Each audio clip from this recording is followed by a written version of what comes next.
হঠাৎ পাহাড়ি ঢলে চেঙ্গি নদী ভাঙনে বিলীন হওয়ার শঙ্কায় খাগড়াছড়ি-পানছড়ি আঞ্চলিক সড়ক। ভাঙন বাড়লে নদী গর্ভে বিলীন হতে পারে গুরুত্বপূর্ণ সড়কটি সহ কয়েকটি গ্রাম। জেলা সদর থেকে বিচ্ছিন্ন হবে পানছড়ি। ভাঙন রোধে দ্রুত ব্যবস্থা নেওয়ার দাবি জানিয়েছে স্থানীয়রা।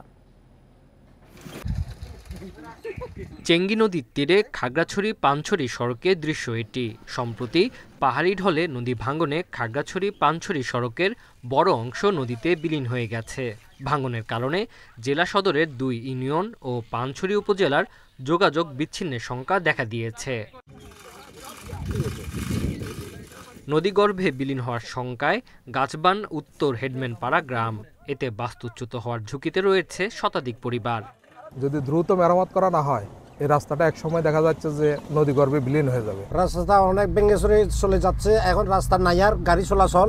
এখন এটা মেরামত না করলে গাড়ি ঘোড়া চলবে না। এই রাস্তাটা যাতে দ্রুত সময়ের মধ্যে ঠিক করে দেয় এবং আমরা যাতে স্বস্তির নিঃশ্বাস ফেলে যাতে এই রাস্তার মধ্যে আমরা চলাফেরা করতে পারি। সড়কের ভাঙন রোধে অস্থায়ী ব্যবস্থা নিয়েছে সড়ক ও জনপথ বিভাগ। তবে নদীর তীরের ভাঙন রোধে নদী শাসনের ব্যবস্থা নেওয়ার জন্য পাউবোকে অনুরোধ করেছে সড়ক বিভাগ। বৃষ্টি হওয়ার কারণে আমাদের রাস্তার পাশ থেকে কিছু মাটি ধসে পড়েছে, আমরা খবর পেয়েছি। তারপরেও এটা আসলে পানিবন্ধ মতো কাজ করতেছে। ওরা যতদিন পর্যন্ত ওদের কাজ শেষ করতে পারবে না, আমরা রাস্তা মেরামত করতে পারবো না। ভাঙন রোধে নদীর তীরে ব্লক বসানোর উদ্যোগ নেওয়ার কথা জানিয়েছে পানি উন্নয়ন বোর্ড। জরুরি ভিত্তিতে টিউব বসিয়ে ভাঙন রোধের চেষ্টা তাদের। খাগড়াছড়ি জেলায় খাগড়াছড়ি শহর ও তৎসংলগ্ন অবকাঠামো সংরক্ষণ নামের একটি প্রকল্প চলমান আছে।